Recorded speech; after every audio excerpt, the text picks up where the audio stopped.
ಪರಿಶುದ್ಧ ಕ್ರಿಯೆಯಲ್ಲಿ ಅಂಗೈ ಮೂಲ ಕ್ರಿಯೆ ಇದನ್ನು ಹೇಳ್ತಾ ಇದ್ದೇನೆ. ಈ ಕ್ರಿಯೆ ಮಾಡೋದ್ರಿಂದ ನಮ್ಮ ದಿನನಿತ್ಯದ ಜೀವನದಲ್ಲಿ ಮರೆವಿನ ಸಮಸ್ಯೆ ಇದ್ದರೆ ಅಥವಾ ಜ್ಞಾಪಕ ಶಕ್ತಿಯ ಕೊರತೆ ಇದ್ದರೆ ಇದಕ್ಕೆ ಉತ್ತಮ ರೀತಿಯ ಪರಿಹಾರ ಈ ಒಂದು ಕ್ರಿಯೆ ಮಾಡೋದ್ರಿಂದ ಕಂಡುಕೊಳ್ಬೋದು. ಹಾಗೆ ಇದು ಮಕ್ಕಳಿಗೆ ನೀವು ದಿನನಿತ್ಯ ಮಾಡಿಸೋದ್ರಿಂದ ಉತ್ತಮ ರೀತಿಯ ಲಾಭ ಕೂಡ ಪಡಿತೀರಾ. ಹಾಗೆ ಮಕ್ಕಳಿಗೆ ಉತ್ತಮ ರೀತಿಯಲ್ಲಿ ಮೆದುಳು ಚುರುಕಾಗುತ್ತೆ.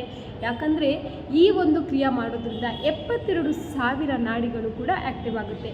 ಅತ್ಯಂತ ಸುಲಭವಾಗಿ ಮಾಡುವಂತಹ ವಿಧಾನ ಇದು ಈಗಾಗಲೇ ಪಂಚತತ್ವಗಳಲ್ಲಿ ಯಾವ್ಯಾವ ಬೆರಳು ಯಾವುದಕ್ಕೆ ಸಂಬಂಧಪಟ್ಟಿರೋದು ಎನ್ನುವುದನ್ನು ಹೇಳಿದ್ದೇನೆ.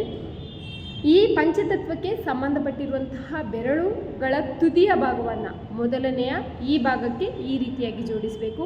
ಮಧ್ಯದ ಭಾಗ ಹಾಗೆ ಕೊನೆಯ ಭಾಗ, ಮೊದಲ ಭಾಗ, ಮಧ್ಯದ ಭಾಗ, ಕೊನೆಯ ಭಾಗ, ಈ ರೀತಿ 100 ಸಲ ಎರಡೂ ಕೈಯಲ್ಲಿ ಮಾಡಬೇಕು.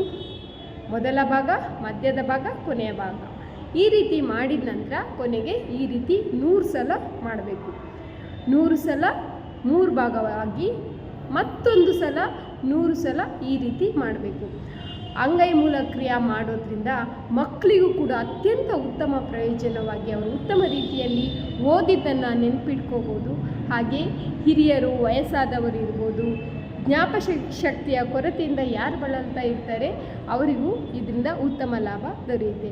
ಮುಂದಿನ ವಿಡಿಯೋದಲ್ಲಿ ಮತ್ತಷ್ಟು ವಿಶೇಷ ವಿಚಾರಗಳನ್ನು ನೋಡೋಣ. ಪರಿಶುದ್ಧ ಕ್ರಿಯೆ ಎಲ್ಲರನ್ನ ಕ್ಷಮಿಸಿ ಎಲ್ಲರ ಬಳಿ ಕ್ಷಮೆ ಕೇಳಿ ಮಾಡುವಂಥ ಕ್ರಿಯೆ.